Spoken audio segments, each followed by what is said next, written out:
Welcome to TV Free Baltimore's Books and Authors. Welcome to a special edition of Books and Authors. Today we're going to explore the book Freedom, Emotion, and Fascism. We have the author of Freedom, Emotion, and Fascism in the studio with us tonight. Ladies and gentlemen, Mr. Marc Schifanelli. Welcome to TV Free Baltimore's Books and Authors. Please introduce yourself to our audience. Good evening. I'm Marc Schifanelli, and I'm the author of a book titled Freedom, Emotion, and Fascism. I want to begin tonight with a quote from the book. The statement reads, "Progressives, some knowingly and some unwittingly, are offered up the individual in favor of the socialist collective, a social ethics system which demands individuals subjugate themselves and their freedom to the state or the masses." To me, that statement sounds very much like Ayn Rand. Did Ayn Rand influence you at any point in your life or in the writing of this book? She did.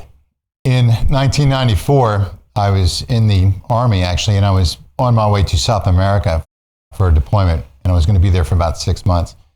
And prior to the flight down, I was at the airport, and I saw a copy of Ayn Rand's Atlas Shrugged in the airport bookstore.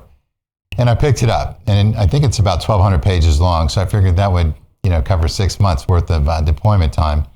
And it did. Actually, it covered much less because I was so interested in the book. It was literally a page turner. Marc, do you want to make any comments on the quote that I just read? Yeah, Charles. So obviously the quote's from the book, and I believe that at this time in our history, most Americans, especially those on the right, understand that we are in a struggle between freedom and totalitarianism. And especially those people on the right of politics or political center have an acute awareness of this. And if you look at the recent elections in the Maryland primaries, I think that substantiates the fact that many people on the right understand that freedom is in jeopardy at this point and something needs to be done. In the book, in order to clarify exactly what Americans are facing and what the conflict is, I wanted to provide a little more clarity as to what freedom is and what totalitarianism is. So I sort of drilled down those two concepts. And as you do drill down, and I've got a chapter dedicated to freedom and I've got a chapter dedicated to totalitarianism.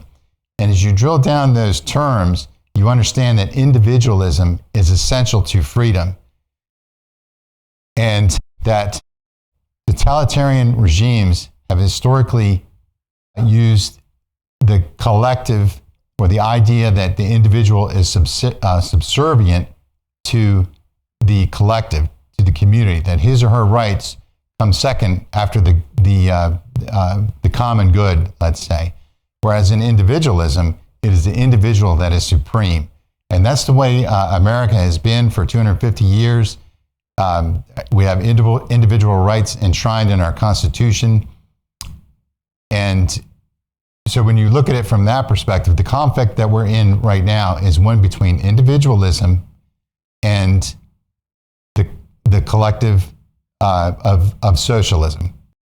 Some argue the writings of Ayn Rand helped create the modern American Libertarian Party. So I'm wondering if the intended audience for this book is the self-reliant, the liberty-loving, politically libertarians, conservatives. Was there a specific audience you were trying to reach?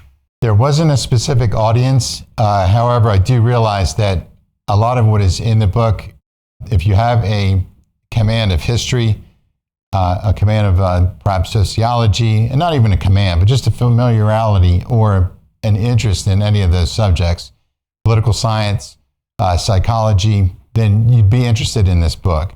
So I didn't write it with a specific audience in mind. In fact, I think I can honestly say I didn't write it with any audience in mind. I wrote it really from an intent to answer my own questions that I had about the Progressive Party, the progressive movement itself. And I was seeing behavior and logic and reasoning that seemed to be really rooted in emotion. Now, most people do make decision makings. Emotions do affect their decision making in some way. But this was so pronounced that I became intrigued in it.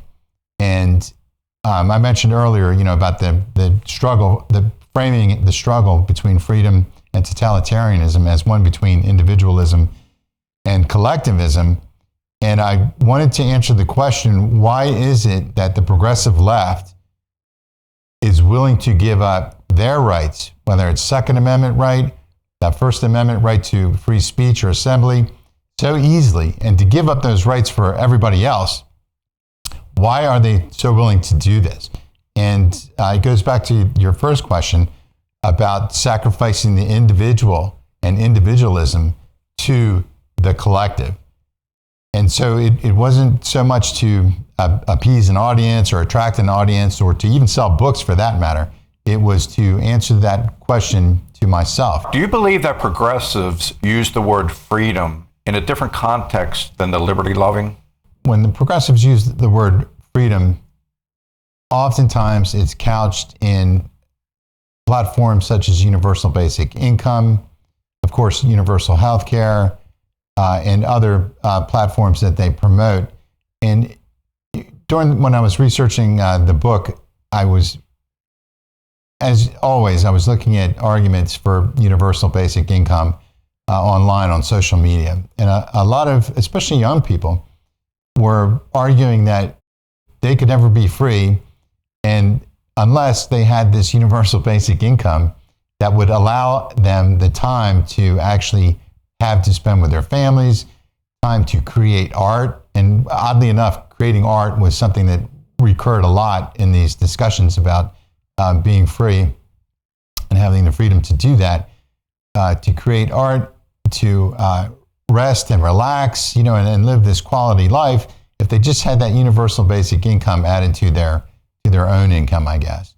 And it's such a fallacy, just from an economics point of view, that it was very, very curious. And so I think there is a sort of, I don't want to say dystopian, but maybe that might be the right word, idea of what freedom is. Because for these people that believe that universal basic income is something that's going to make them free or they have a right to it, I think they lose track that someone else has got to work and to produce in order for them to have that universal basic income and to allow them to relax and create art and spend time with their family. So it's just a fallacy. And again, I dedicated a chapter to sort of dissecting freedom, where it came from, the freedom that we have as Americans today, and obviously how valuable it is, and what it really is, and how people can attain that freedom without being dependent on the state. And once you become dependent on the state, which the state loves, at least the progressive state loves, to have its constituents dependent on them. And at that point, those constituents are no longer free. Once you remove yourself from self-reliance and reliance on the government, you're giving up your freedom. And they know that. And a lot of politicians who are eager for that control, and a lot of nonprofits and stuff that say that they're out for the freedom for everybody,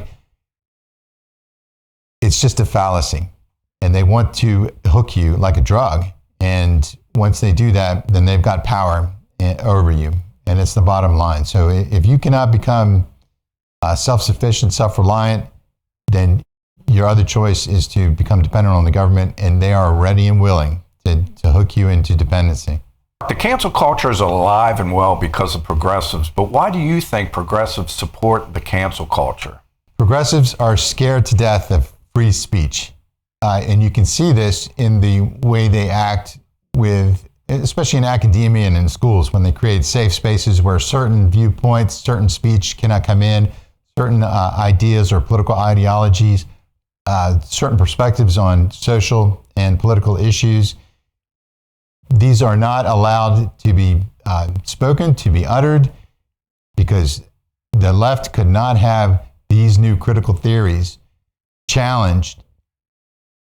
And so what the result was, instead of challenging, or instead of responding to their own critics' arguments, they went after those who were criticizing, calling them racists, calling them bigoted, calling them unqualified to speak about, for example, feminist legal studies in the law schools. If you speak out against, if you're a man at least, and you speak out against critical or feminist law, then you're obviously bigoted and misogynist, that kind of thing. So it was a total argument ad hominem, which is really the last desperate defense for someone who's trying to defend an argument that is unsound, untenable, fallacious, what have you. They can't respond in an intellectual way, so they go after the criticizer, the other person. And that's what happened. Why do you think that progressives on the liberal left want to teach children that the United States is a racist country? Teaching that America is a systemically racist nation, that white people are systemically racist, that Asians are systemically racist, that, it's so crazy that lighter brown people are racist against darker brown people. It is so out of control. But the point is to teach children that they live in a racist country and that everything needs to go. The Constitution, it was created by white slave-owning men, which is partly true. Less than half of the founding fathers actually owned slaves at the time, and slavery was a huge issue at the constitutional conventions. But the problem with teaching kids that they live in a racist nation, a nation that was founded on racism, that was founded on slavery, that capitalism was founded on slavery, it is so erroneous. And the 1619 Project, the New York Times, really epitomizes how bad and how distorted the history that the New York Times promoted in that, quote, curriculum, that they actually had to come out after it was published, because actual real historians were pointing out that this is just a distortion. They had to make an apology and a retraction and all that. But one side effect is when you do teach children in school, if you do, and when you do, that they live in a racist country, that if they're black, they're going to be the victims of racism. If they're white, they're oppressors. You're messing with their self-esteem. You're messing with a young person's self-esteem. And I think a lot of educators don't realize, and progressive educators don't realize it. If you keep promoting that idea, then when these children are young adults, or even long into adulthood, they could have serious self-esteem issues and start engaging in self-effacing behavior, self-sabotaging behavior, which could preclude them from leading a productive life. Marc, I want to thank you for coming in tonight. I very much enjoyed our conversation. If someone wanted to find you on social media or go to where they could purchase your book, where could they find you?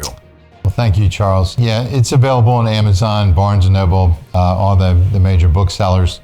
You can go to freedomandfascism.org, which is my own website, and you can actually purchase it there too. And there's a little more information about what the book is about, other than just what's on the back cover or what you'll see on Amazon. So if you want to take a look at that.